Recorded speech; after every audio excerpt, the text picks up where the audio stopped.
Hello everyone, प्यारे बच्चों। आज की इस वीडियो में हम बात करने वाले हैं क्लास 11th की हिस्ट्री।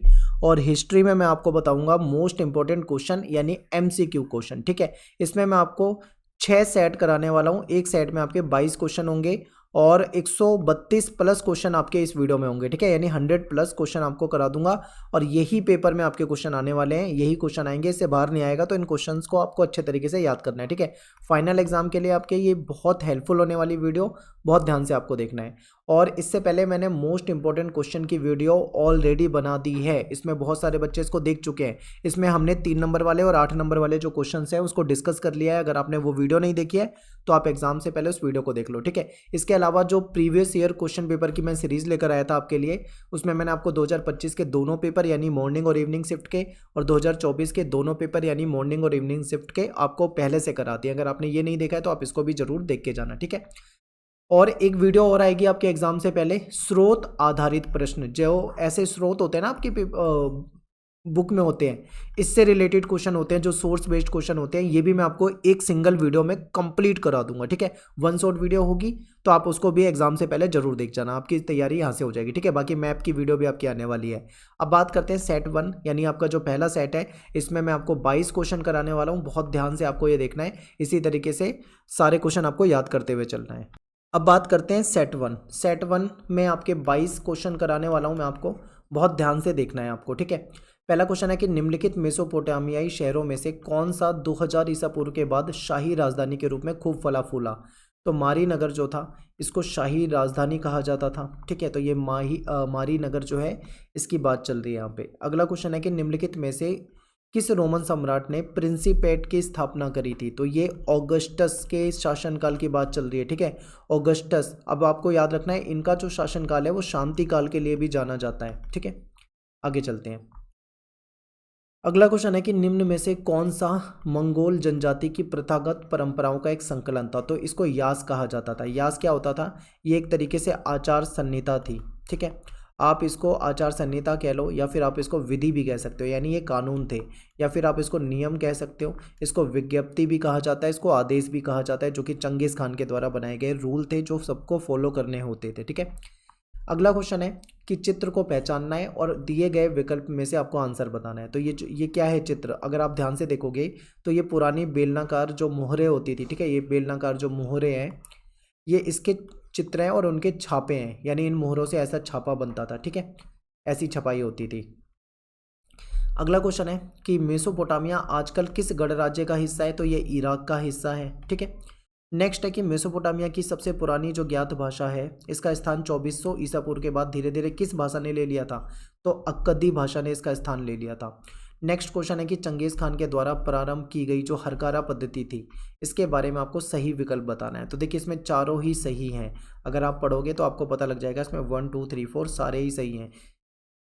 नेक्स्ट क्वेश्चन है, यूरोपीय लोग मुद्रण प्रौद्योगिकी के लिए चीनी और मंगोल शासकों के ऋणी हैं। क्या ये सही है स्टेटमेंट? बिल्कुल सही है।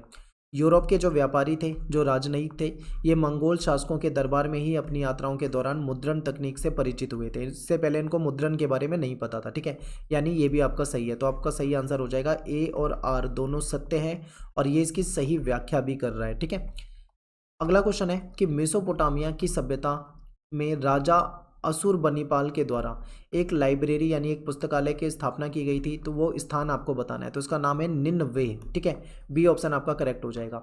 नेक्स्ट है कि ये इटली के सबसे जीवंत बौद्धिक नगर, कलात्मक कृतियों सृजन के केंद्र के रूप में जाना जाता है। इस नगर की प्रसिद्धि जो थी वो दांते और जोटो, इसमें इसका बड़ा हाथ था। तो ये फ्लोरेंस की बात चल रही है। ठीक है, किसकी बात चल रही है? फ्लोरेंस जो इनका नगर था, इसकी बात चल रही है। भिक्षुओं के संदर्भ में आपको कुछ कथन दे रखे हैं, आपको बताना है कि कौन सा कथन सत्य नहीं है, यानी कि कौन सा कथन गलत है, आपको ये पहचानना है। तो लास्ट वाला जो है ये गलत है। ठीक है, आपको पता है कि जो भिक्षु भिक्षुणी होते थे, जो पादरी होते थे, ये विवाह नहीं कर सकते थे। ठीक है, विवाह नहीं कर सकते थे, लेकिन यहाँ पे क्या बताया गया है कि ये विवाह कर सकते थे। तो ये गलत है बिल्कुल। बाकी तो आपके तीनों ठीक है, लेकिन ये बिल्कुल गलत है। अगला क्वेश्चन है कि नीचे दिए गए कथन को ध्यान से पढ़ना है और फिर आपको ऑप्शन बताना है। तो 6ठी सदी में मध्य यूरोप से एंजिल और सैक्सन यहाँ पे आके बस गए। कौन बस गए? एंजिल और सैक्सन, और इसको एंजिल लैंड के नाम से जाना जाने लगा। तो ये कौन से देश की बात चल रही है? तो ये इंग्लैंड की बात चल रही है यहाँ पे। ठीक है, नेक्स्ट क्वेश्चन है कि कुर्तिलियाई शब्द का क्या मतलब होता है। तो देखिए, कुर्तिलियाई शब्द का मतलब है कि जो मंगोल कबीले के जो सरदार होते थे, जो इनकी एक सभा होती थी, यानी जब इनकी मीटिंग होती थी, ये एक जगह बैठते थे सारे और मीटिंग करते थे, आपस में बातचीत करते थे, सभा होती थी, तो इसी को कुर्तिलियाई शब्द यूज़ किया जाता है। अगला क्वेश्चन है, इसमें आपको क्या करना है, मैच करना है। ठीक है, तो आपका यहाँ पे बी ऑप्शन करेक्ट हो जाएगा, ये वाला। इसमें पहले का बी है, दूसरे का सी है, ठीक है, तीसरे का इसमें आपको डी मिलेगा और चौथे का ए मिलेगा। तो ये आपको याद रखना है। अगला क्वेश्चन है कि फ्यूड का मतलब क्या होता है। ये जमीन का टुकड़ा होता है, ठीक है, यानी भूमि का टुकड़ा जो होता है इसको फ्यूड कहा जाता था। चीन एक विशालकाय महाद्वीपीय देश है, यानी एक बहुत बड़ा देश है चीन, जिसके प्रमुख क्षेत्र में 3 प्रमुख नदियां बहती हैं। तो एक नदी का नाम तो दे रखा है इसमें पर्ल, और बाकी 2 नदी के नाम आपसे पहचानने हैं आपको। ठीक है, देखो, गंगा यमुना तो होगा नहीं, ये तो भारत की नदी है। नील अमेजन भी नहीं होगा, आपको पता है ये चाइना की नदी नहीं है। फिर राइन और डैन्यूब, ये भी यूरोप साइड की बात चल रही है। तो चाइना की नदी का नाम कैसा होगा। तो देखिए, नाम से ही पता लग रहा है, छुआंग हे, छांग जियांग, इस टाइप के नाम होते हैं चाइनीज। तो ये इनकी नदी का नाम है। अगला प्रश्न है कि निम्नलिखित में से किसके द्वारा अमेरिका के जो मूल निवासी थे, इनको उदात्त उत्तम जंगली शब्द का यूज़ किया गया है। तो ये रूसों के द्वारा वर्ड यूज़ किया गया था। अमेरिका से मिलने वाली सबसे पुरानी जो मानव कृति है, यानी एक नुकीला तीर मिला है, ठीक है, बहुत पुराना तीर मिला है। तो वो कितने साल पुराना है, तो वो 11,000 साल पुराना तीर माना जाता है। ठीक है, सामंतवादी व्यवस्था में राजा जो था कभी कभी किसानों पर एक टैक्स लगा देता था, प्रत्यक्ष कर होता था ये, लेकिन ये कर पादरी को नहीं देना होता था, और जो अभिजात वर्ग यानी जो कुलीन वर्ग था, जो अमीर वर्ग था, उसको भी ये कर नहीं देना होता था। ठीक है, तो इसको क्या कहा जाता है, इसको टैली कहा जाता है। नेक्स्ट है कि आबादकारों के द्वारा मूल निवासियों की जमीनों को हड़पना सही क्यों ठहराया गया है, यानी उचित क्यों बताया गया है। आपको सही विकल्प बताना है, तो इसमें सी ऑप्शन करेक्ट है कि आबादकार के अनुसार मूल निवासी जो थे वो बहुत आलसी थे, ये उनको आलसी मानते थे, इसलिए बाजार के लिए उत्पादन करने में और शिल्प कौशल का इस्तेमाल करने में मूल निवासी बिल्कुल पीछे रहते थे। ना तो वो अपनी स्किल का यूज़ करते थे और ना ही बाजार के लिए उत्पादन करते थे, इसीलिए उनको क्या माना गया है, उनको माना गया है कि ये जो मूल निवासी हैं ये सब आलसी लोग हैं। ठीक है, अगला क्वेश्चन है कि दी गई सूचना के आधार पर आपको व्यक्ति की पहचान करनी है, यानी कि 1860 में इन्होंने अमेरिका में पहले जापानी दूतावास में अनुवादक का काम किया था। ठीक है, ट्रांसलेटर का इन्होंने काम किया था। इन्होंने ज्ञान के लिए प्रोत्साहन नामक एक बुक लिखी थी। तो ये फुकुजावा युकिची, ये नाम आपको याद रखना पड़ेगा, मुश्किल नाम है पर याद रखना पड़ेगा, फुकुजावा या युकिची। ठीक है, ये थे। अगला प्रश्न है कि मूल निवासियों के संदर्भ में रिजर्वेशन से क्या अभिप्राय है। तो रिजर्वेशन क्या था, छोटा सा इलाका होता था जहाँ पे जो मूल निवासी होते थे इनको कैद करके रखा जाता था। ठीक है, तो आपका ए ऑप्शन यहाँ पे करेक्ट है। तो ये तो था हमारा सेट वन में हमने 22 के करीब क्वेश्चन डिस्कस करे हैं। इतने ही क्वेश्चन हम सेट 2 में डिस्कस करने वाले हैं, इसको ध्यान से देखिए। पहला क्वेश्चन है कि निम्नलिखित में से कौन सा सागर रोम साम्राज्य का हृदय कहा जाता है। तो भूमध्य सागर को रोम साम्राज्य का हृदय कहा जाता है। ठीक है, फिर यास के विषय में कौन सा कथन है, ठीक है, जो कि सही नहीं है, यानी आपको गलत कथन यहाँ पे पहचानना है। तो देखिए, यास जो है ये अपने प्रारंभिक स्वरूप में यास को यसाक लिखा जाता था, बिल्कुल सही है, पहले यास को यसाक ही लिखा जाता था। ठीक है, दूसरा एक क्या है कि यसाक का अर्थ था विधि, यानी कि कानून, अज्ञप्ति यानी कि कोई आज्ञा या कोई आदेश, बिल्कुल ठीक है। यास का संबंध प्रशासनिक विनियम, आखेट और सैन्य और डाक प्रणाली के संगठन से बिल्कुल भी नहीं था, ये गलत है। ठीक है, यास को चंगेज खान की विधि संहिता कहा जाता है, ये ठीक है, यानी कि सी ऑप्शन आपका गलत है, आपको यही पहचानना था। अगला क्वेश्चन है कि ऑस्ट्रेलिया में 1820 से 1970 के दशक में जो गुम हुए बच्चे थे उनसे माफ़ीनामे के तौर पे राष्ट्रीय क्षमा याचना दिवस मनाने की बात की गई थी। कब की गई थी ये, 26 मई। ठीक है, याद रखना है। नेक्स्ट है कि चित्र को पहचानिए और विकल्पों में सही आंसर आपको चुनना है कि ये जो गुंबद है ये कहाँ की है। ठीक है, तो ये आपका डी ऑप्शन इसमें करेक्ट हो जाएगा, ब्रूनलेशी द्वारा निर्मित दी ड्यूमा। ठीक है, ये जो फ्लोरेंस में जो कैथेड्रल गुंबद थी उसकी चित्र है, ये एक पिक्चर है जिसको दी ड्यूमा के नाम से जाना जाता है। निम्नलिखित में से किसके द्वारा ऑन प्लेजर नामक पुस्तक लिखी गई है। ठीक है, ऑन प्लेजर नामक पुस्तक जो है ये लिखी गई है लोरेंजे वल्ला। अगला क्वेश्चन है कि खालिस्तान भरना है, स्पेन के अरबी दार्शनिक है जिन्होंने दार्शनिक ज्ञान यानी जो फैलसुफ होता है तथा धार्मिक विश्वास के बीच में जो तनाव था इसको सुलझाने का प्रयास किया था। तो इब्न रुश्द हो जाएगा। ठीक है, नाम इब्न रुश्द। अगला क्वेश्चन है कि मेसोपोटामिया के भूगोल के संदर्भ में निम्नलिखित कथनों पर विचार करना है और सही विकल्प आपको बताना है। ठीक है, तो देखिए इसमें सही विकल्प जो है ये पहला, दूसरा, तीसरा है, क्योंकि ये जो लास्ट ऑप्शन है ये गलत है, क्योंकि दक्षिणी भाग पहाड़ी नहीं था, मैंने आपको चैप्टर में डिटेल में बताया हुआ है, दक्षिणी भाग पहाड़ी नहीं था। तो ये आपका बाकी सारे सही है, ठीक है, बाकी सारे सही है। अगला क्वेश्चन है कि रोम साम्राज्य में वास्तव में ऑगस्टस का शासनकाल जो था वो शांति काल के लिए याद किया जाता है। ये मैंने आपको पहले भी बताया है, तो बिल्कुल सही है, बहुत करेक्ट है बिल्कुल, ठीक है। आगे देखो, इस शांति काल का आगमन दशकों तक चले आंतरिक संघर्ष तथा सदियों की सैनिक विजय के बाद हुआ था। बिल्कुल ठीक है, यानी ए और आर दोनों सत्य हैं और ये इसकी सही व्याख्या कर रहा है, ठीक है। तो ए ऑप्शन आपका करेक्ट हो जाएगा। विदेशों में रहने वाले ज़्यादातर जो चीनी थे वो इसी प्रांत से आते थे। जाना माना डिमसम, ये जो इसका शाब्दिक अर्थ है दिल को छूना, यहाँ का खाना था, ठीक है। तो ये किस चीज़ की बात चल रही है यहाँ पे, तो यहाँ पे कैंटन की बात चल रही है, ठीक है। काव्य कृति यानी कि जो एक कविताओं की रचना है जिसका नाम है द कैंटरबरी टेल्स, ये जो रचना है ये किसके द्वारा लिखी गई है, ठीक है। तो ये चौसर यानी जेफी चौसर जो थे इनके द्वारा लिखी गई है।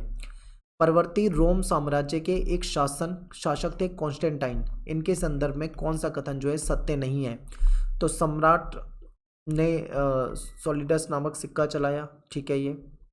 ये आपका यहाँ पे सी गलत है, ठीक है। ये भी सही है क्योंकि ये नवाचार और दूसरी राजधानी कुस्तुनतुनिया का इन्होंने निर्माण करा था और ईसाई धर्म को राजधर्म बनाया था, ये भी ठीक है। बस ये गलत है कि इनकी राजधानी चारों तरफ से समुद्र से घिरी थी, ये बिल्कुल गलत है।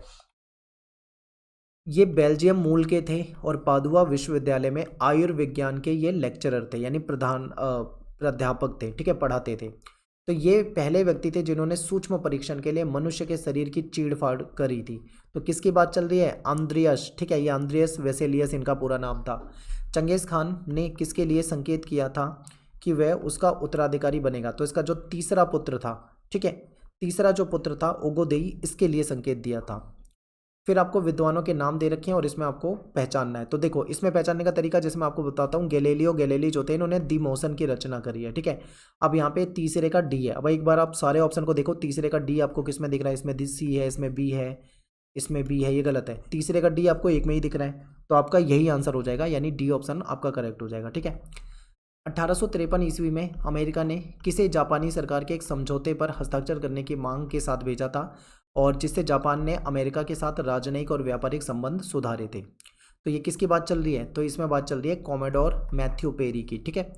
मंगोल साम्राज्य में सुरक्षित यात्रा के लिए यात्रियों के पास, जिसे फारसी में डैश तथा मंगोल भाषा में डैश कहा जाता था, सुरक्षित यात्रा के लिए, तो उसको पैजा और जैरेज कहा जाता है। जापान की पहली रेल लाइन जो थी कहाँ बिछाई गई थी, तो ये योकोहामा जापान में एक जगह है और टोक्यो, इन दोनों के बीच में बिछाई गई थी, ठीक है। अगला क्वेश्चन है कि रोमन साम्राज्य के अंतर्गत चरवाहे और अर्धयायावर अपने साथ अवन आकार की झोपड़ियाँ उठाए इधर से उधर घूमते रहते थे, तो इसको क्या कहा जाता था, ठीक है। तो इसको मैपालिया कहा जाता था, ठीक है। क्या कहा जाता था, मैपालिया।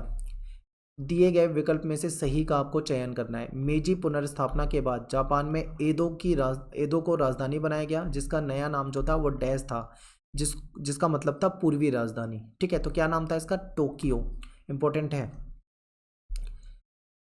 इनकी आश्चर्यजनक अभिरुचि, यानी इनका इंटरेस्ट जो था वो आश्चर्यजनक था, कई चीज़ों में था, जैसे वनस्पति विज्ञान हो गया, शरीर रचना हो गया, विज्ञान हो गया, इससे लेके गणित शास्त्र तक, कला यानी आर्ट्स तक, हर जगह इनका इंटरेस्ट था। इन्होंने मोनालिसा और द लास्ट सपर चित्र की रचना करी थी।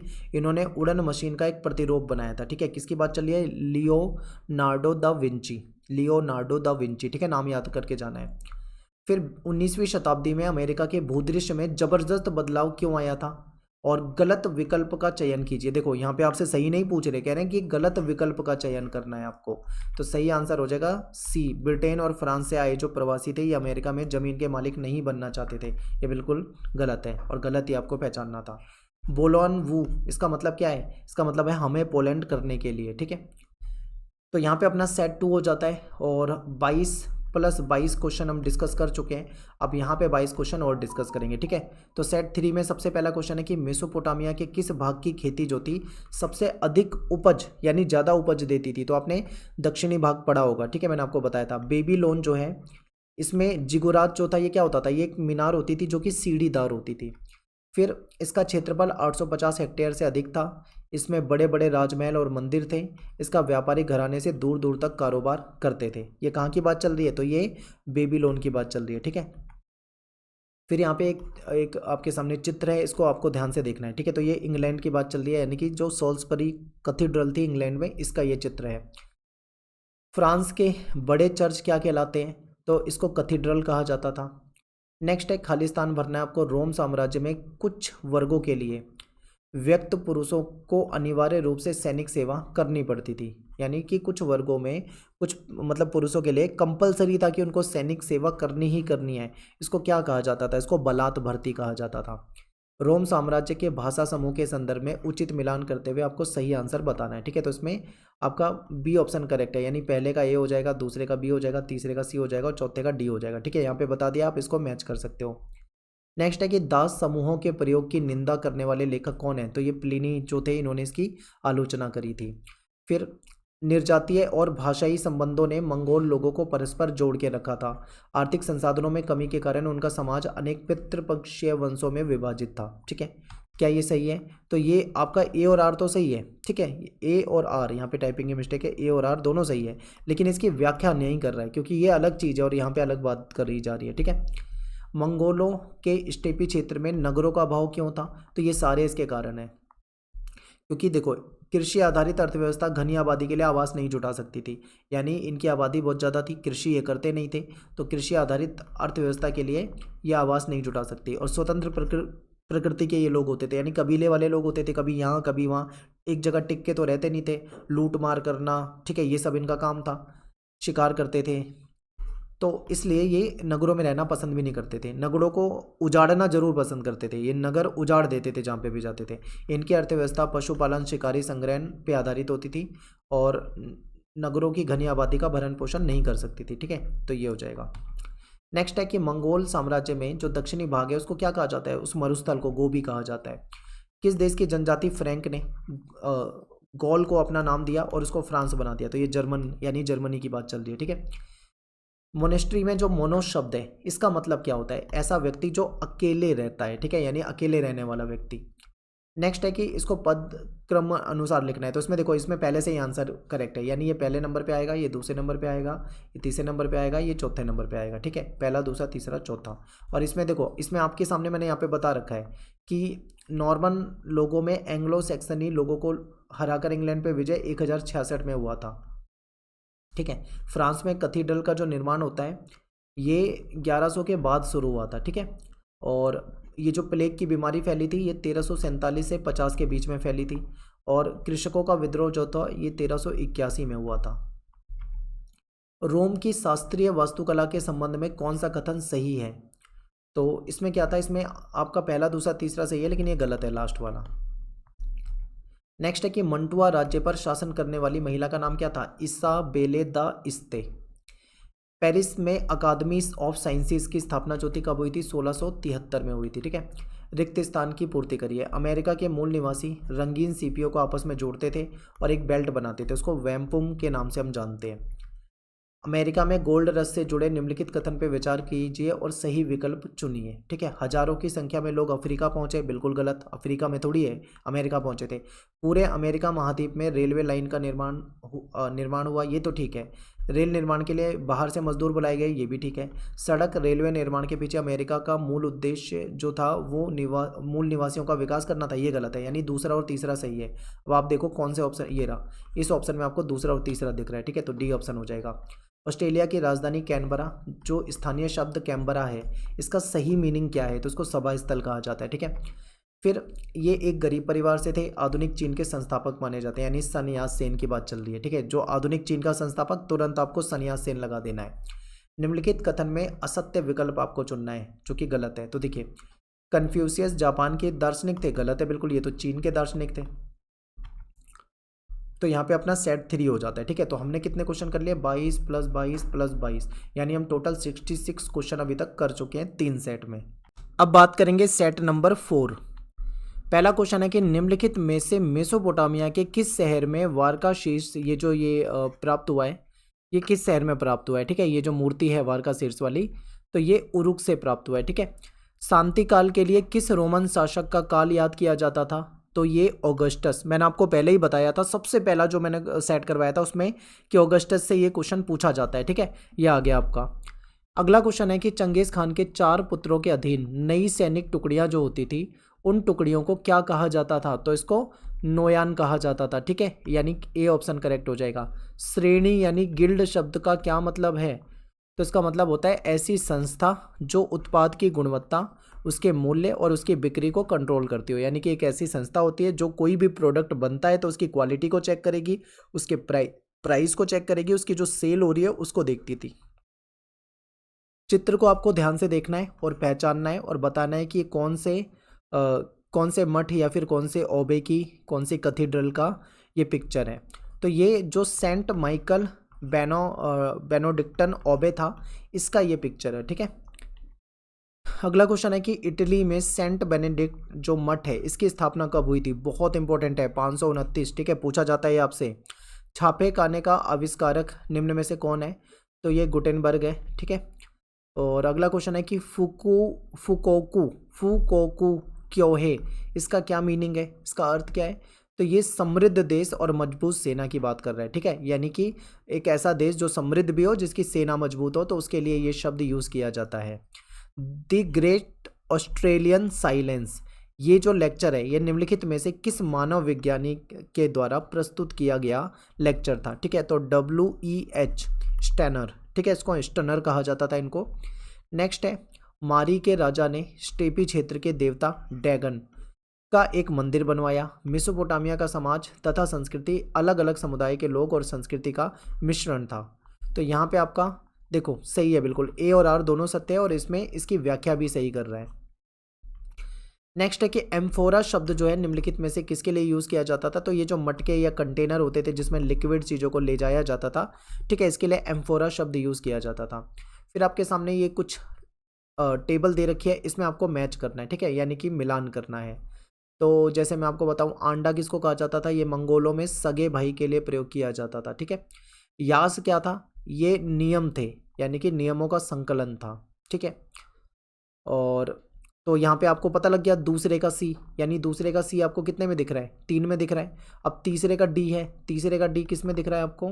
इसमें दिख रहा है और इसमें दिख रहा है, ठीक है, ये गलत है, यानी आपका यहाँ पे बी ऑप्शन जो है ये करेक्ट हो जाएगा।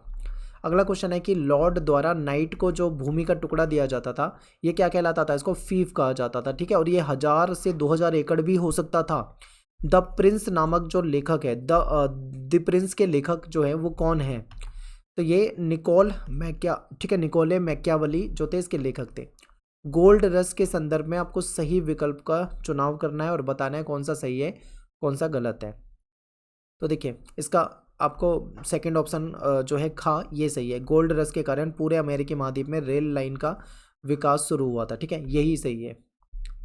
अगला क्वेश्चन है कि सन यात सेन की मृत्यु के बाद कुओमिंतांग के नेता बनकर उभरे थे, इन्होंने साम्यवाद का खात्मा किया। तो ये किसकी बात चल रही है यहाँ पे? चियांग काई शेक, ये होने चाहिए, ठीक है, सी ऑप्शन आपका करेक्ट है बिल्कुल। मेसोपोटामिया की कौन सी नदी विश्व मार्ग के लिए सबसे महत्वपूर्ण मानी जाती है? तो ये फरात नदी थी जो सबसे इंपॉर्टेंट मानी जाती थी। सम्राट कॉन्स्टेंटाइन जो थे इनके संबंध कौन सा कथन सही नहीं है? ठीक है, तो सीमाओं पर इन्होंने किले बनवाए, ये कथन सही नहीं है। दी गई सूचना के आधार पे व्यक्ति विशेष की पहचान करके सही विकल्प का आपको चुनाव करना है। यानी वो पहला इल्खानी शासक था जिसने इस्लाम ग्रहण किया और इसने अपने सेनापति और परिवार के सदस्य को कृषकों को ना लूटने का आदेश दिया। तो ये कौन था? ये गजन खान था, ठीक है, गजन खान। अगला है कि क्लूनी मठ जो बरगंडी में है ये 910 AD का है, ठीक है। आंसुओं की राह का संबंध संयुक्त राज्य अमेरिका के किस कबीले से है? तो ये चिरोकी कबीले से है। आखिर ऐसा क्यों है? क्योंकि देखो जब इन लोगों को इनकी ज़मीन से भगाया गया था तो ये बहुत दुखी थे, ठीक है, तो इसलिए ये शब्द यूज़ किया जाता है आंसुओं की राह। उचित मिलान आपको करना है तो आपको पता है दी मोशन जो है ये गलेलियो का है, यानी पहले का डी। अब आप देखो पहले का डी आपको कहाँ दिख रहा है? एक ही ऑप्शन में दिख रहा है, तो आपका यही आंसर होना चाहिए, ठीक है, बिल्कुल करेक्ट है। इसके बाद ये तो हो गया हमारा सेट 4, यानी हमने 22 के 4 सेट कर लिए, यानी 88 क्वेश्चन हम कर चुके हैं। अब सेट 5 को करने वाले हैं। तो पहला क्वेश्चन है कि रोमन सम्राट को आपको पहचाना है जिन्होंने सोलिडस नामक सोने का सिक्का चलवाया था और कुस्तुनिया को अपनी दूसरी राजधानी बनवाया था, ठीक है, तो किसकी बात चल रही है? कॉन्स्टेंटाइन की बात चल रही है। रोम की पहाड़ियों की चोटियों पर बसे गांव निम्न में से क्या कहलाते थे? जो पहाड़ियों की चोटी पे बसे थे तो इसको कैस्टेला कहा जाता था, ठीक है। नेक्स्ट है, इसमें आपको मिलान करना है। तो जैसे कि देखो सरदारों की परिषद जो थी सभा जो थी उसको कृतलियाई कहा जाता था। तो ये दो का अब आपको दो का यहाँ पे दिखाई दे रहा है और यहाँ पे दिखाई दे रहा है, ठीक है। अब हमें आगे देखना है। सगा भाई जो था इसको आंडा कहा जाता था, तो इसमें 3 का घा हो जाएगा, ठीक है, ये सही है, यानी आपका पहला ही सही हो जाएगा। नेक्स्ट है भिक्षुओं का समूह जो मठों में ना रहकर घूम घूम कर उपदेश देते थे, इनको फ्रायर कहा जाता था, ठीक है, तो बी ऑप्शन हो जाएगा आपका। फिर नेक्स्ट है कि निम्न दिए गए विकल्प में चित्र है आपके सामने, इसको पहचानना है, बहुत ध्यान से आपको देखना है। तो ये मुहर टाइप की दिख रही है, ठीक है, तो ये आपका बी ऑप्शन यहाँ पे करेक्ट हो जाएगा। मेसोपोटामिया वर्तमान में निम्न में से किस देश का हिस्सा है? तो आज की डेट में इराक का हिस्सा है। स्टेपी क्षेत्र के देवता निम्न में से कौन थे? ठीक है, तो डेकन हो जाएगा। अगला है कि निम्न में से चंगेज खान का वो कौन सा पोता था जो कृषकों और नगरों के संरक्षक के रूप में उभरा था? तो इसको कहा जाता था कुवलई खान। मेसोपोटामिया में नगर नियोजन पद्धति का अभाव था, वहां पर फैली और घुमावदार गलियां थी, घरों के भूखंड का आकार जो था वो एक जैसा नहीं था। तो ये क्या सही है? तो ए और आर दोनों सही है, आर एक ही सही व्याख्या भी है, यानी सही स्पष्टीकरण है। चंगेज खान ने राज्य के दूर दराज के स्थान में परस्पर संपर्क के लिए क्या किया था? इसने हरकारा पद्धति लेकर आए थे, ठीक है, ये बहुत ही फुर्तीली पद्धति थी। नीचे दिए गए विकल्प में से चुनना है। चीन बीजिंग, यानी जैसे चीन में बीजिंग है ऐसे ही जापान में क्या है? ठीक है, तो देखिए जापान में टोक्यो है। नेक्स्ट है निम्न में से कौन सा रोमन साम्राज्य के संदर्भ में सही है? तो यहाँ पे सम्राट था, ठीक है, और यहाँ पे अभिजात वर्ग भी है और यहाँ पे सेना भी है, यानी कि ये तीनों हो जाएगा, पहले का सही है। उलूस शब्द का मूल अर्थ जो जिसमें निश्चित भूभाग नहीं था, उलूस शब्द का जो मेन अर्थ था जो निश्चित भूभाग नहीं था, ये आपको बताना है। और चंगेज खान ने अपने नव विजित लोगों पर शासन करने का उत्तरदायित्व तो अपने 4 पुत्रों को सौंपा। यहाँ पे ठीक ही है वैसे, ठीक है, लेकिन ये इसको एक्सप्लेन नहीं कर रहा है, क्योंकि देखो ऊपर वाले में अलग बात चल रही है उलूस की, लेकिन यहाँ पे दूसरी बात चल रही है। तो ये सही दोनों है, यानी ए और आर दोनों सही है, लेकिन इसको सही तरीके से एक्सप्लेन नहीं कर रहा, ये आपको पहचानना था। जापानियों की कानूनी सोच निम्न में से किसे प्रभावित करती है? जापानियों की कानूनी सोच, तो ये जर्मन को यानी जर्मनी को प्रभावित थी, ठीक है, प्रभावित थी। 1840 में संयुक्त राज्य अमेरिका के किस इलाके में सोने के सबूत मिले थे? तो ये कैलिफोर्निया जो हिस्सा था यहाँ पे सबूत मिले थे, ठीक है। ऑस्ट्रेलिया की ज़मीन को टेरा न्यूलियस कहा जाता था, जिसका मतलब क्या होता है? इसका मतलब होता है कि जो किसी की नहीं है, ठीक है, यानी वो भूमि जो किसी की नहीं है।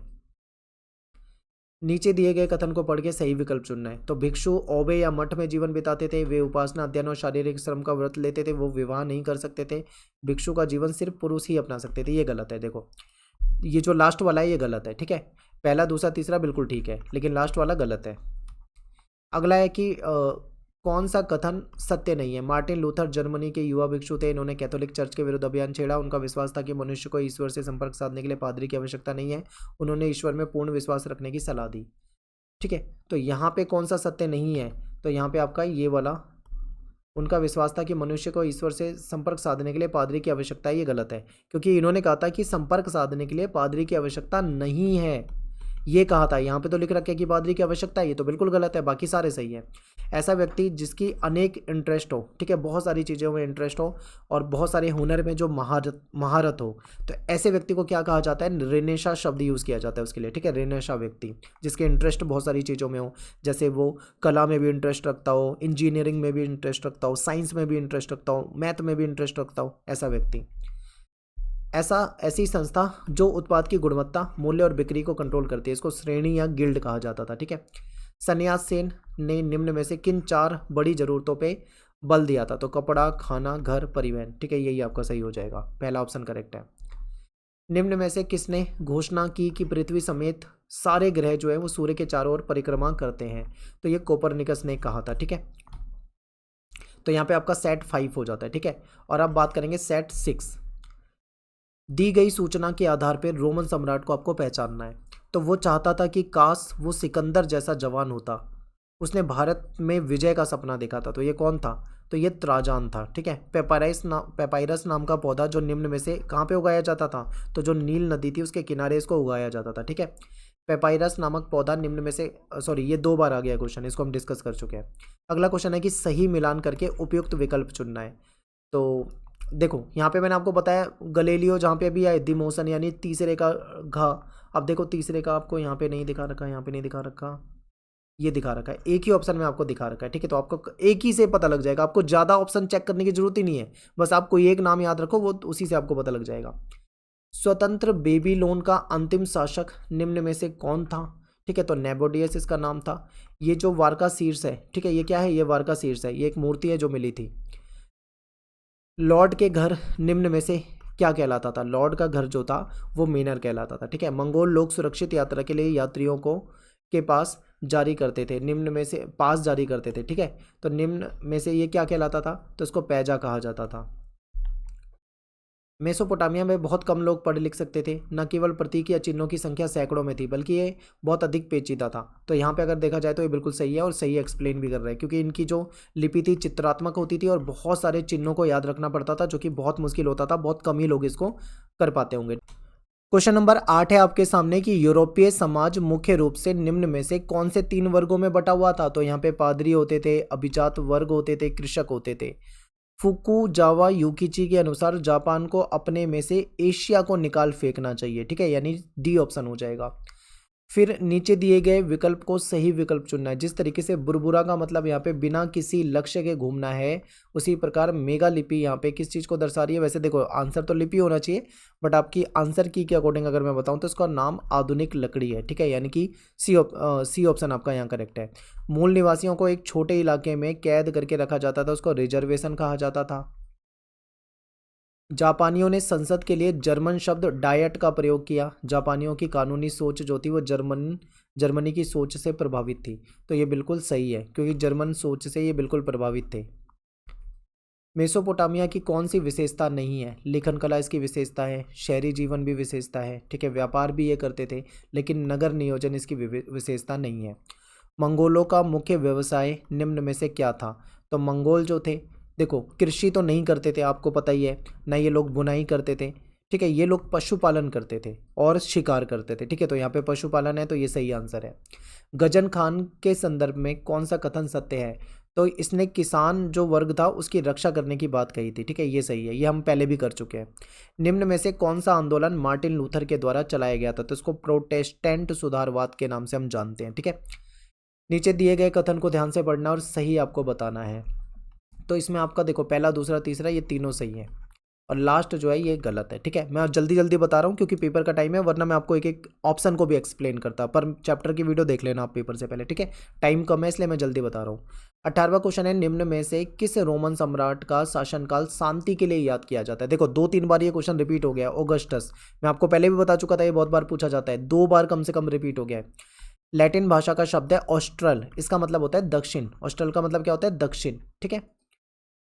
अगला क्वेश्चन है, किसी समझौते के बाद स्थानीय कबीलों के, यानी किस समझौते के बाद स्थानीय कबीलों के नीच आदान प्रदान होने वाले, यानी बीच, यहाँ पे टाइपिंग की मिस्टेक है, यानी इनके बीच आदान प्रदान होने वाली बेल्ट निम्न में से क्या कहलाती थी। तो इसको वैम पुम कहा जाता था, ठीक है।